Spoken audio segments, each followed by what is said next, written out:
नमस्कार। The Bihar teacher history makers Facebook समूह पर आप सभी का अभिनंदन, स्वागत। औपचारिकता के तौर पर एक बार मैं अपना परिचय दे दूं। मैं दीपक कुमार झा। दोस्तों, हम विगत वीडियो में बात कर रहे थे नवंबर की जो पाठ्य पुस्तिका है पीयूषम। इसी क्रम में आज हम अगले पाठ पर चलते हैं और पढ़ते हैं एकादश पाठ को। एकादश अर्थात 11वें पाठ को। 11वें पाठ का शीर्षक है ग्राम्य जीवनम अर्थात ग्रामीण जीवन। हम सभी ग्रामीण जीवन से अवगत हैं, क्योंकि किसी कवि ने लिखा है, पथिक नगर में ढूंढ रहे क्या, भारत बसा है गाँवों में। और यथार्थ भी यही है कि यदि हमें भारत दर्शन करना है तो हमें गाँवों की ओर रुख करना होगा। तभी हम भारत की सभ्यता को, यहाँ की संस्कृति को, यहाँ के रहन सहन को अच्छी तरह जान सकते हैं। लेकिन आज के इस वैज्ञानिक युग में कहीं न कहीं गाँवों की दुर्दशा हो रही है, जिस कारण वहाँ से लोग शहर की ओर पलायन कर रहे हैं। तो इन्हीं सब बातों को इस पाठ में इंगित किया गया है तथा इसका निवारण किस तरह से हो सकता है उसकी ओर भी निर्देशित किया गया है। तो आइए इस पाठ को हम जानते हैं, पढ़ते हैं। कहता है, अस्माकं देशे जनाः ग्रामे नगरे च वसन्ति। हमारे देश में लोग गांवों और नगरों में रहते हैं। नगराणां संख्या तो क्रमशः वर्धते, किंतु ग्राम संख्या न तथा वृद्धिं लभते। नगरों की संख्या तो क्रमशः बढ़ रही है, किंतु गांव की संख्या में उस प्रकार की वृद्धि देखने को नहीं मिलती। जिस तरह नगर की संख्या में वृद्धि हो रही है, वैसा गांव की संख्या में वृद्धि हमें देखने को नहीं मिल रही है। अधुना ये नगरवासिनः प्राचीन काले ते ग्रामवासिनः एव। अधुना मतलब इस समय में जो नगरवासी हैं, प्राचीन काल में वे लोग ग्रामवासी ही थे। एका प्राचीनोक्तिर वर्तते, प्रकृतिर ग्रामम सृजत नगरम तु मानवस्य रचनेति। एक प्राचीन उक्ति है, एक प्राचीन कहावत है कि गाँव का सृजन, गाँव की सृष्टि प्रकृति ने की है और नगर मानव के द्वारा बनाए गए हैं। अर्थात नगरों की सृष्टि मानव ने की है, जबकि गाँवों की सृष्टि की बात करें तो उसे प्रकृति ने किया है। भोजनम वसनम आवासश्चेति तिस्रः आवश्यकताः मानवस्य वर्तन्ते। कहता है, मानव की 3 प्रमुख आवश्यकताएं हैं। क्या क्या? भोजन, उसके बाद वसन अर्थात वस्त्र, और आवास। ये 3 मूलभूत मानव की आवश्यकताएं हैं। और अगर हमें अच्छा भोजन चाहिए, अच्छा वस्त्र चाहिए और अच्छा यदि घर चाहिए तो उसके लिए धन की आवश्यकता होती है। और गाँवों में क्या है, गाँव तो अभी भी कृषि प्रधान है, लेकिन वहाँ पर व्यापार और उद्योग का ज़्यादा विकल्प नहीं है, जिस कारण जो ग्रामीण समृद्ध भी हैं वो भी नगर की ओर क्या कर रहे हैं, तो पलायन कर रहे हैं। इसलिए कहता है, अतएव ग्राम्य जनाः धनार्जनाय नगरम प्रति पलायमाना दृश्यन्ते। इसलिए ग्रामीण जो लोग हैं वो धन प्राप्ति के लिए नगर की ओर पलायन करते हुए हमें दिखाई देते हैं। प्राचीन काले ग्राम्य जीवनम बहु सुखमयम बभूव। कहता है, प्राचीन काल में ग्राम्य जीवन अति सुखमय था और यदा कदा ही ग्रामीण लोग जो है नगर की ओर जाया करते थे। अब क्यों वहाँ का जीवन सुखमय था? क्योंकि यहाँ शुद्धम जलम, वहाँ पर शुद्ध जल मिलता था।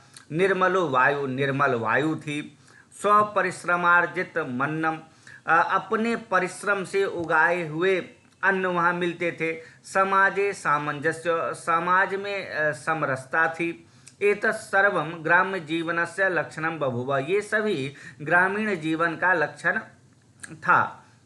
ग्रामे नाद्य स्वर्गस्य कल्पना, परंतु आज हम गाँव में स्वर्ग की कल्पना नहीं कर सकते हैं। आज गाँव में स्वर्ग की कल्पना हम क्यों नहीं कर सकते हैं? क्योंकि गाँव में वैसा विकास नहीं हो पाया है। आज हम यदि विदेश के ग्रामीण इलाकाओं को देखते हैं तो वहाँ पर सारी सुख सुविधाएं हमें देखने को मिल जाती हैं। वहाँ पर बिजली है, वहाँ पर सड़क है, वहाँ पर बहुत सारे कृषि के उपकरण यंत्र हैं जिससे खेती आसानी से की जा सकती है। लेकिन यदि हम भारत के गाँवों की बात करें तो उस तरह की परिस्थिति यहाँ नहीं है।